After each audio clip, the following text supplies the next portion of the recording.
Have you ever opened your eyes one ordinary morning and discovered the world was strangely weightless, as if someone had quietly unplugged the power behind your old desires?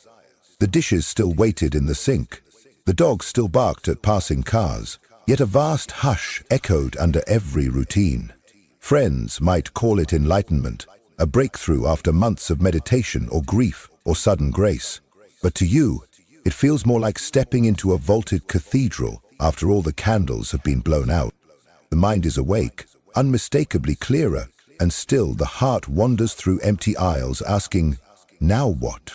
Carl Jung named this silent interval the void, a psychological twilight that can follow any genuine awakening. It arrives without drama, perhaps while you stare at office spreadsheets that no longer make sense, or while the sunset paints your kitchen wall, and you wonder why beauty suddenly makes you ache. The void is not depression, although sadness can drift through it like low fog. It is not laziness, though you may move more slowly, pausing at windows longer than usual. It is the soul noticing the space left behind when familiar ambitions dissolve. The way a house feels larger after the furniture is taken away. If you are over 35, you may recognize the subtle signs. The promotion you once craved now tastes of cardboard. The hobbies that once defined you lie untouched in closets, their colors dulled. Conversations about what's next circle around you like birds without landing. You have not failed, you have simply crossed an unseen threshold. Jung believed such thresholds are invitations, asking us to descend beneath surface roles and meet the deeper currents of the self. Yet modern life offers few maps for that descent, and so many of us feel suspended between chapters, holding a book whose next pages have not yet been written. This video is a candle for that dim corridor. Together, we will explore how Jung's ideas on shadow, individuation, and inner symbolism can transform the apparent emptiness into fertile ground. Stay with me as we step into the hush. The darkness is not here to erase you, but to redraw you with truer lines. The question is no longer, how did I lose my spark? It is, what new fire is waiting to be lit in this quiet space? There comes a morning when the soul stirs before the body does, and you realize the old rhythm has vanished. You wake, not to purpose, but to a silence so vast it presses against your chest. Coffee tastes the same, the light filters in through the blinds just as it always does, but everything feels suspended, as if the world continues without you. This is the threshold many never speak of, the unsettling stillness that follows what we call a spiritual awakening. People imagine awakening as a crescendo, a moment of clarity that fills you with eternal light. But often, what comes first is disorientation. What you once called yourself begins to dissolve. Your goals no longer excite you. The identities you carried, mother, husband, artist, achiever, hang loose like ill-fitting clothes. What you thought was awakening may feel, paradoxically, like vanishing. Carl Jung described this unsettling state as a rupture of the known self. When the conscious mind is shaken awake by glimpses of the deeper psyche, the result is not immediate clarity, but a great inner silence. You have opened a door that cannot be closed, and what stares back is not always comforting. In this void, your former life, its routines, attachments, and ambitions, loses its magnetism, and in that in-between, you may find yourself floating, neither who you were nor yet who you are becoming. Take Elena, for instance. A successful therapist in her early 50s, Elena had spent decades helping others find their voice. One autumn, during a retreat in the mountains, she experienced a sudden and overwhelming inner clarity. It wasn't euphoric. It was like a mirror had shattered quietly inside her. She wept for hours, not from pain, but from the recognition that the life she had carefully built no longer fit. After returning home, she found herself unable to return to her usual rhythm. The sessions felt mechanical, and the small talk was exhausting. Even her home, once a sanctuary, now felt like a stage set. She wasn't depressed, but she was hollow. Her friends urged her to get back to normal, but Elena knew there was no going back. The person she had been was gone, and in her place stood only questions. Jung would call this the emergence of the void, the sacred pause before the rebirth of a more integrated self. The ego, accustomed to control and definition, resists this emptiness. It wants to solve it, to escape it, to fill it with new goals or distractions. But this space is not meant to be filled. It is meant to be honored. The void is not absence. It is presence, stripped of illusions. It is the moment when the psyche sheds its masks and calls you inward. Most people flee this phase, mistaking the silence for failure. But those who stay, who listen, who wait, find that beneath the numbness lies something ancient and true, a calling not just to survive, but to be remade. The void is not your enemy. It is not proof you've lost your way. It is proof that something deeper in you has awakened and is now making space for a more authentic expression of your being. This space, though painful, is fertile. The soul does not rush. It unravels you slowly until what is false falls away and only the essential remains. And it is here, in this quiet dismantling, that the real work begins, the work of becoming. The moment you awaken and the familiar begins to dissolve, you do not step into light, you step into shadow. Jung understood this paradox deeply. The void is not empty because there is nothing there. It is empty because it reveals everything you once buried. The shadow, as Jung described, is the part of the psyche that holds all we repress, deny, and disown. It is not evil, but exiled. It is not darkness in a moral sense, but the blindness of all that lives outside the light of our awareness. And when the soul awakens, the first thing it must confront is not the divine. It is its own debris. This is why the void feels so heavy. It is not just the absence of direction. It is the silent surfacing of everything you once pushed aside to survive. Old wounds rise. Hidden fears whisper louder. Patterns you thought you had outgrown return like ghosts. In this stillness, the shadow does not attack. It simply appears. And its presence strips the ego bare. The achiever, the people-pleaser, the rescuer, these masks begin to disintegrate, and with them, your sense of who you are. Jung taught that this confrontation is not a detour, it is the path. Individuation, the journey toward wholeness, demands we bring these disowned fragments back into the circle of the self, not to be ruled by them, but to reconcile with them. I once met a woman named Claire who embodied this inner reckoning.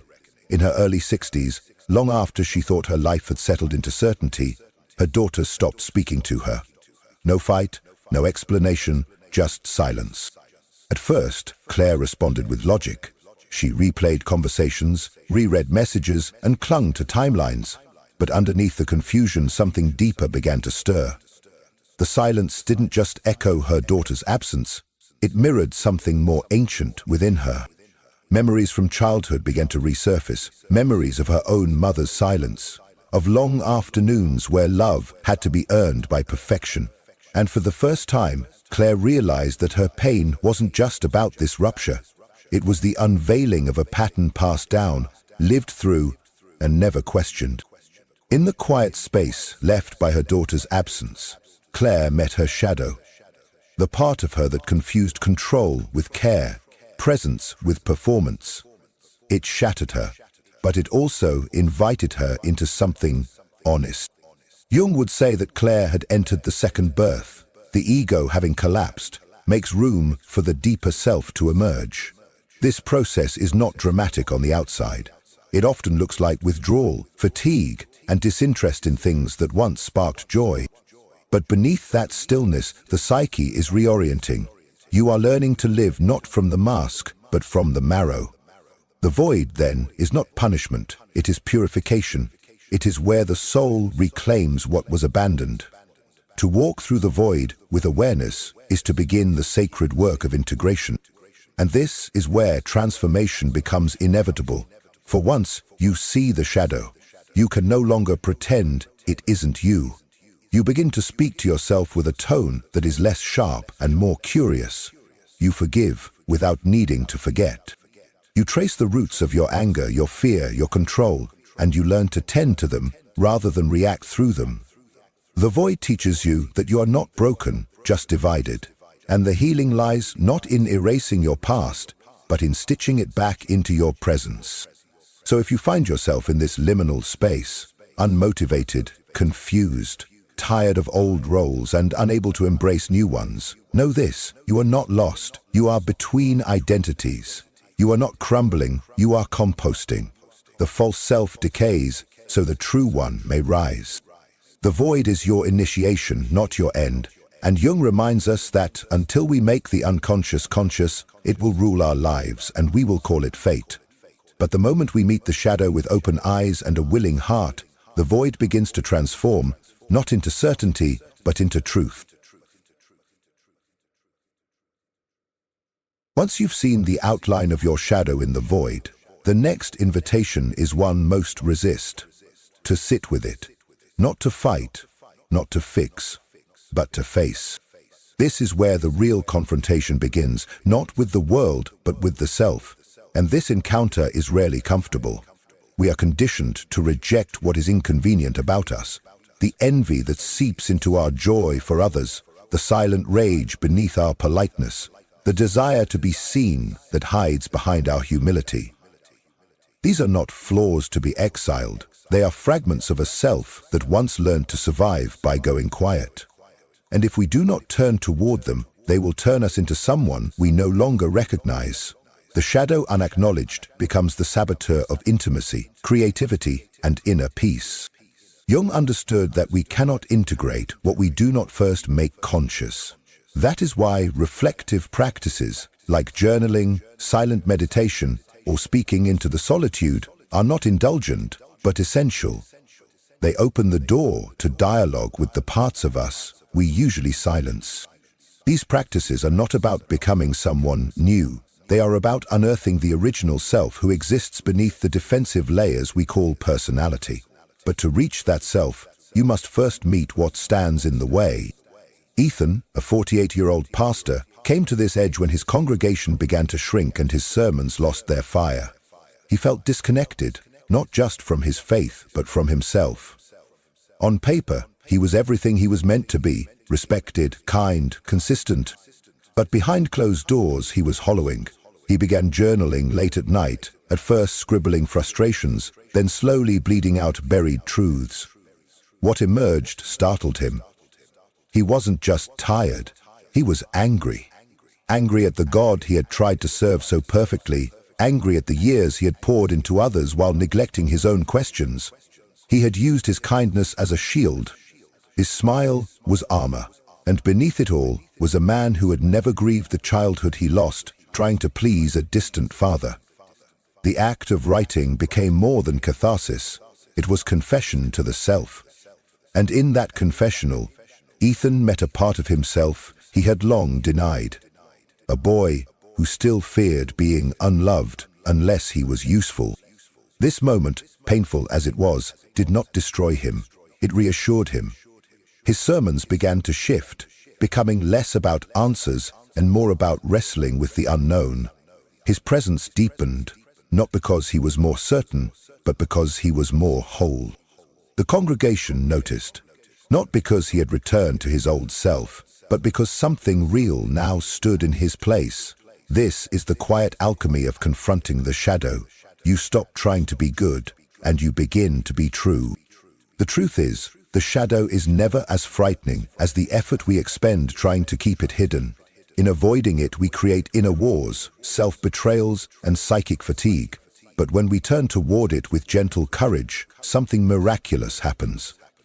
What once felt like shame becomes understanding. What once felt like fragmentation becomes recognition. You realize that you are not two selves, light and dark, but one self containing all of it. And in this realization, your compassion deepens not just for others, but for the parts of you that you used to shame into silence. Integration does not happen overnight. It is a slow, sacred unfolding, but every moment of honest reflection, every uncomfortable truth acknowledged without judgment, brings you closer to your original self, one who remembers not just how to survive, but how to feel fully. love honestly, and live with clarity. This is where the void begins to whisper, not confusion, but coherence, where the silence becomes a sanctuary, not a sentence. And in this space, the journey no longer feels like something you must endure. It becomes something you are finally ready to live. Out of the hush that follows shadow work rises a quieter yet pressing question. If I am no longer chained to my old masks, what then is my life for? The mind expects a thunderous revelation, but meaning often arrives like dawn. First, a pale suggestion of light, then the full soft blaze. Jung saw this momentum as the gradual courtship between our inner opposites, the anima in a man, the animus in a woman. These figures are not about gender, they are living symbols of the qualities we abandoned while constructing our public identity. When we invite them back, we retrieve long-exiled instincts, creativity that once seemed impractical, courage that once felt forbidden, and the blankness of the void begins to look less like an abyss and more like a fertile valley awaiting seed. Maya, 51, met her anima on an ordinary Tuesday, standing at the kitchen sink. After decades as a data analyst, she had recently taken a leave of absence, convinced she was burning out. In truth, the flame had gone out years before. She was only now noticing the chill. That morning, a childhood memory floated up, a watercolor of poppies she painted in 3rd grade, praised by her teacher, then tucked away as she was steered toward sensible skills. The recollection felt like a summons. She found a dusty set of paints in the attic, and before she could talk herself out of it, she began dipping the brush. Color moved across the paper with a language her spreadsheets had never spoken. Hours passed in silence, but inside she heard music. The anima, Jung would say, singing the repressed song of her imagination. That first painting was clumsy, yet it pulsed with life, and when Maya stepped back, the void inside her did not close. It blossomed, as if fields of undiscovered poppies had been waiting for her attention all along. The psychological shift here is crucial. The void, once seen as proof of failure, becomes proof of unclaimed potential. In Jung's terms, Maya's conscious ego had mistaken responsibility for purpose. By allowing the anima to surface, she accessed an inner partner who spoke in images, emotions, and intuition, balancing her rational gifts with the very qualities she had long dismissed. Within months, she rearranged her work schedule to part-time, enrolled in an art therapy course, and began hosting weekend workshops for women who similarly felt the hush of their unlived lives. Her income decreased, but her vitality swelled, evidence that meaning is not measured by accumulation, but by aliveness. Purpose born from the void is rarely a sudden leap. It is more akin to the slow unfurling of fern fronds, each spiral revealing another. Jung noted that when the anima or animus is integrated, relationships transform as well, because we no longer seek in partners what we have not met in ourselves. Maya's marriage, strained by years of emotional absence, shifted. Her husband, once perplexed by her numbness, now found her laughter unpredictable and her questions unsettling yet magnetic. Their conversations moved from logistics to longing. What began as Maya's private communion with color rippled outward into a shared exploration of what else might be possible before retirement. Here the void proves itself a doorway. By stepping through, we permit those around us to consider their own unrealized landscapes. There is a paradox at play. To the ego, emptiness feels like deficiency. To the deeper psyche, emptiness is an invitation. When the anima or animus crosses that threshold, the psyche reorients toward wholeness, and wholeness naturally seeks expression in the world, perhaps through a new vocation, a revived hobby, a courageous conversation, or the simple act of resting without guilt. The outer form matters less than the inner posture. Life is no longer something that happens to us, but something that flows from us. The void, then, is not an enemy to be filled, but a womb in which nascent purpose quickens. This is why Jung urged patience with the in-between spaces. This means that it is not manufactured, it is listened to. It rises through dream images, synchronicities, and sudden pulses of curiosity. And when we honor those whispers, when we paint the forgotten poppies, draft the stubborn poem, sign up for the class that makes no practical sense, the void becomes a garden. Each small act of obedience to the inner voice plants another seed of direction. Over time, these seeds intertwine into a path uniquely ours, a path that feels less like a strategic plan and more like an ancient memory finally remembered. The realization that follows is both grounding and electric. Purpose is not a destination beyond the void. Purpose is the dance we do with the void itself. It asks for courage to remain open, humility to accept guidance from the unfamiliar within, and trust that what feels empty is in fact alive with possibility. Once this truth settles in the heart, even ordinary days gain a subtle radiance. The commute becomes a moving meditation. The grocery line is a chance to notice humanity. The quiet evening is a studio where the anima or animus may whisper the next brushstroke. And so the story turns. What began as fear of nothingness culminates in the discovery that the nothing was never empty at all. It was spacious, waiting, and profoundly on our side. Yet even a garden needs tending, and sooner or later another question arises in the fresh soil of the psyche. How do we live day by day with ground that is still soft, with shoots so new they tremble in the breeze of ordinary stress? Many feel an initial flowering after the anima or animus stirs, only to fear that the colors will fade, that the old hollowness will seep back in, like water through cracked clay. Here we meet the next psychological threshold. Jung observed that every genuine encounter with the self is followed by a period of integration in which the fragile insights of the inner world must find form in the outer world. The void, therefore, is never meant to last forever. It is a chrysalis, and like every chrysalis, it must one day open so the new creature can fly. The challenge is learning to move while the wings are still drying, to walk forward even as vestiges of the husk cling to our shoulders. Consider Miguel, 62, recently retired from 35 years as a paramedic. For decades, his life had been defined by emergencies, sirens, and the discipline of saving others. 2 months after retirement, he felt an unexpected plunge. Mornings stretched blank, his identity loosened, and even joyous family gatherings felt strangely distant. The temptation was to fill the silence with busy work, perhaps volunteer for another high adrenaline role, but something in him resisted.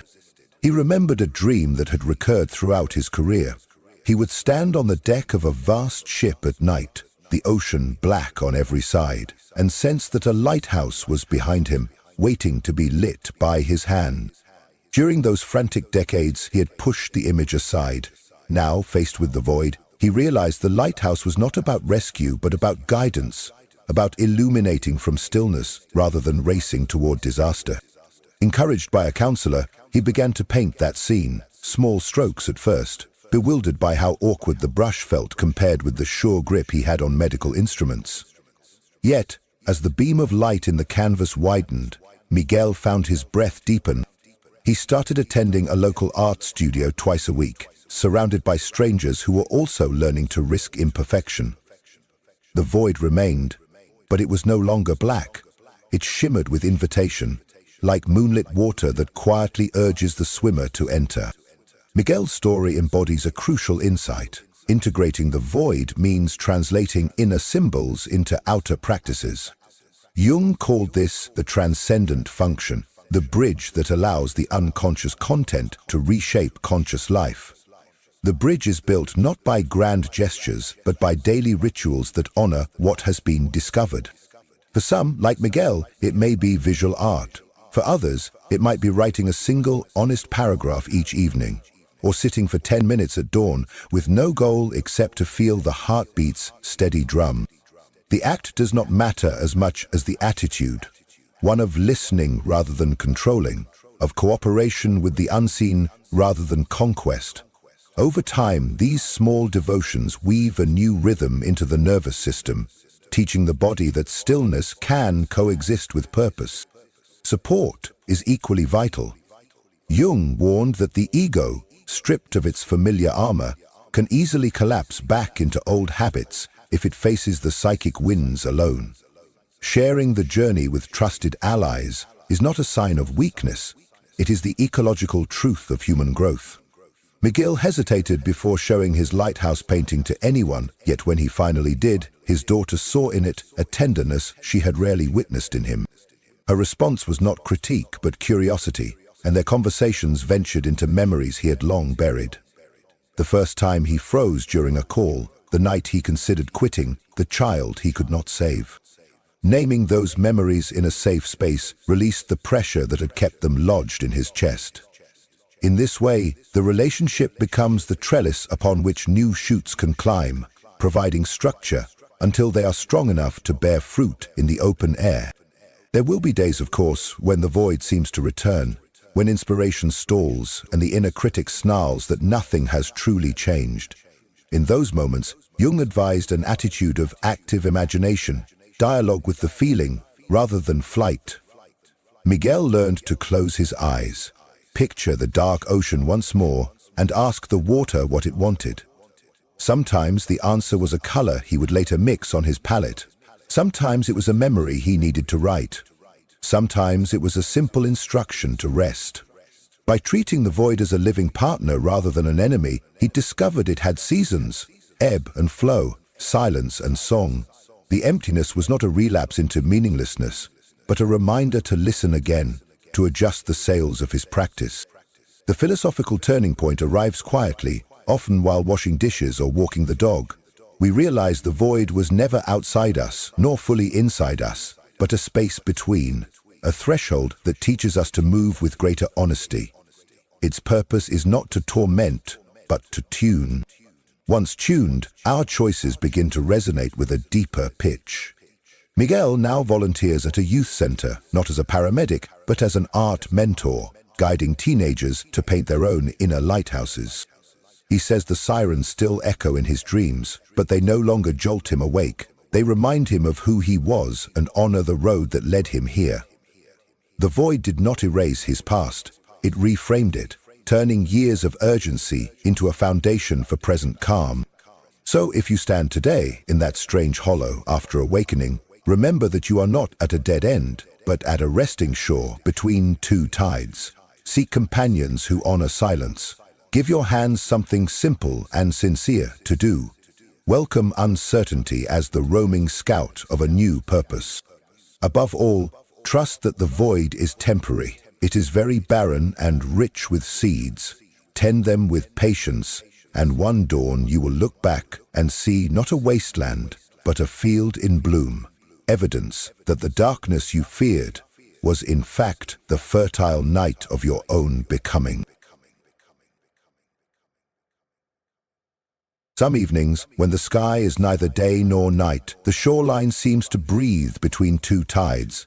That is the hour the soul most resembles its own journey, an expanse cleared of old footprints, still wet with possibility, waiting for the next wave of becoming.